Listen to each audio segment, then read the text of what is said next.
అనంత urban TDP పరిస్థితి కుక్కలు చింపిన విస్తరి మాదిరి తయారైంది.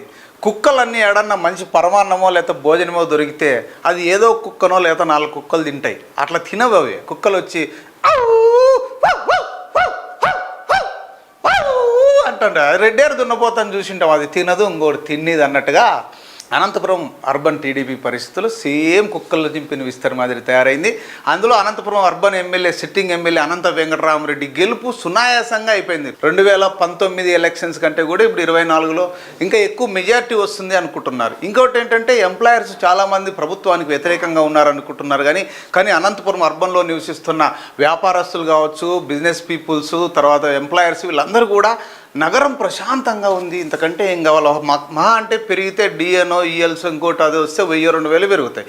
కానీ అంతకంటే కూడా మనిషికి కావాల్సింది పీస్ఫుల్ లైఫ్. అనంతపురంలో ఎటువంటి ఫ్యాక్షన్ లేకోకుండా, గొడవలు లేకోకుండా ప్రశాంతంగా అనంతపురం నగరం అభివృద్ధి చెందుకుంటూ కూడా మంచి మంచి షాపింగ్ కాంప్లెక్స్, బ్రాండెడ్ కంపెనీలు వస్తూనే ఉన్నాయి అనంతపురం. ఎందుకంటే గత 5 సంవత్సరాలతో పోలిస్తే నాకు తెలిసి ఒక 20-30% ఎక్స్పాండ్ అయింది అనంతపురం నగరం అంతా కూడా. చూస్తుంటే ఎక్కడెక్కడ వీధి చివర్లలో కూడా మంచి మంచి సిమెంట్ రోడ్లు వేశారు. డెవలప్మెంట్ జరగలేదు అంటున్నారు. కానీ అనంతపురానికి దాదాపు 1250 కోట్ల రూపాయలు అంటే కేంద్ర నిధులతో పాటు, దట్ ఈజ్ అనంత గ్రేట్ అని చెప్పాలి. దాని తర్వాత చూస్తే అనంత అర్బంలో చాలామంది మా సర్వేలో బయటపడింది ఏంటంటే, మాకు కావాల్సింది ఏముంది నాయన, ఇంటి దగ్గరికి ఫంక్షన్లు వస్తున్నాయి. ఆ స్లమ్ ఏరియాల్లో చాలామంది పాపం పల్లెల నుంచి వచ్చి బతుకుతున్న వాళ్ళు ఉన్నారు, వాళ్ళకి పనులు దొరుకుతున్నాయి, ప్రశాంతమైన జీవితం గడుపుతున్నారు. కానీ తెలుగుదేశం పార్టీ ఎప్పుడైతే దగ్గుపాటి ప్రసాద్కు టికెట్ అనౌన్స్ చేసిన ముహూర్తాన్ని నుంచి ఆ రోజే జెండాలు వేసి చంద్రబాబు నాయుడు ఫోటోలు చెప్పులతో కొట్టి చంద్రబాబు నాయుడు టికెట్ అమ్ముకున్నాడని చెప్పి మనమే వీడియో మన ఏపీ 39 టీవీలోనే ప్రసారం చేయగలిగినాం. కానీ ఈరోజు అంటున్నారు చంద్రబాబు నాయుడు టికెట్లు అమ్ముకోలేదు అది ఇది. టికెట్ అమ్ముకున్నాడని ఏ రోజు అయితే అదే రోజే ప్రభాకర్ చౌదరి వర్గం చెప్పారు. దగ్గుపాటి ప్రసాద్కు టికెట్ అనౌన్స్ చేసిన రోజే చంద్రబాబు నాయుడు ఫోటోలు చెప్పులతో కొట్టి కాల్చి జెండాలు కాల్చి ఇవన్నీ చేసి, అదే మన లైవ్ డిబేట్లోకి వచ్చి కొంతమంది ప్రభాకర్ చౌదరికి టికెట్ కనుక ఇయ్యకపోతే మేము శాశ్వతంగా రాజీనామా చేస్తాం, మేము అసలు రాజకీయాలు లేక స్వస్తి పలుకుతామన్న వాళ్ళు ఈరోజు ఎవరైతే అన్నారో అదే వాళ్ళే ఫస్ట్ లైన్లో పోయి దగ్గుపాటి ప్రసాద్ దగ్గర పోయి చేరుకొని ప్రచారం చేస్తున్నారు. దీని అంతటి వెనక ఏంటి అంటే డబ్బు డబ్బు డబ్బు అంటున్నారు. కేవలం డబ్బు ఒకటే శాసిస్తుందా మనిషిని అంటే నో, కానే కాదు. కరోనా టైంలో మనకి ఎన్నో పాఠాలు నేర్పించింది. కరోనా సమయంలో డబ్బులు ఉన్న వాళ్ళు ఎంతోమంది మళ్ళీ అందరూ కూడా చనిపోకూడదు, ఎందుకంటే వాళ్ళ దగ్గర కోట్ల రూపాయల డబ్బులు ఉన్నాయి. పేదవాళ్ళు ఎక్కువ మంది చనిపోవాలి, కానీ ఇది రివర్స్లో జరిగింది. పేదలు, అడుక్కు తినేవాళ్ళు, బజార్లో ఉండి ఎక్కడ తిని అక్కడ పడుకునేటోళ్ళు చాలామంది, వాళ్ళు ఎవ్వరు కూడా చనిపోలేదు. మీరు కావాలంటే లెక్కలు తీసుకోవచ్చు. కోట్ల రూపాయల డబ్బులు ఉన్న వాళ్ళు మాత్రమే ఎక్కువ హాస్పిటల్స్, కార్పొరేట్ హాస్పిటల్లో చేరిన వాళ్ళు మాత్రమే ఎక్కువ చనిపోయినారని కూడా చెప్పచ్చు. వాలంటీర్లు బాగా సర్వీస్ చేశారు.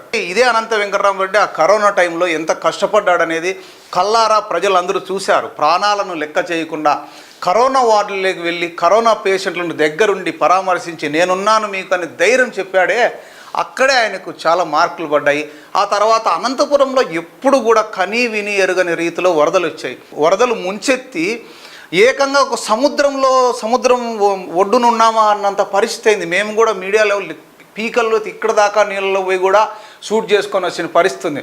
కానీ అదే అనంత వెంకటరామరెడ్డి ఆ వయసులో ఇక్కడ వరకు నీళ్ళల్లో పోయి ప్రతి ఇంటి దగ్గరికి వెళ్ళి వాళ్ళకి కావాల్సిన సదుపాయాలు, ఎందుకంటే ఈ వాలంటీర్ వ్యవస్థ, ఈ సచివాలయ వ్యవస్థ ఉంది కాబట్టి కరోనా టైంలో కావచ్చు, ఫ్లడ్స్ వచ్చినప్పుడు కావచ్చు, అనంతపురంలో ఎప్పటికప్పుడు పర్యవేక్షణ చేసి నిజంగా మంచి ఏర్పాట్లు చేశారని కూడా చెప్పచ్చు. ఇప్పుడు అనంతపురం అర్బన్లో ఈ గొడవలన్నీ చూస్తున్నాం. ఈరోజు జరిగినవి, మొన్న జరిగినవి, ఎవ్రీడే ఎవరు ఓడిస్తారు అప్పంటే శత్రువులు ఎక్కడో లేరు అంటారు, మన పక్కనే ఉంటారు, మనం ఎన్నట్టే ఉంటారు అన్నట్టుగా తెలుగుదేశం పార్టీలో దగ్గుపాటి ప్రసాద్ డబ్బులు అయిపోసి ఎందుకురా నాకు ఇది జీవితము, నాకు ఈ రాజకీయం అవసరమా అంటూ భవిష్యత్తులో అనంతపురం కాదు కదా ఈ అనంతపురం జిల్లా మొహం చూడాలంటే కూడా భయపడే పరిస్థితికి తీసుకొస్తున్నారని తెలుగుదేశం పార్టీ నాయకులే బహిరంగంగా అంటున్నారు.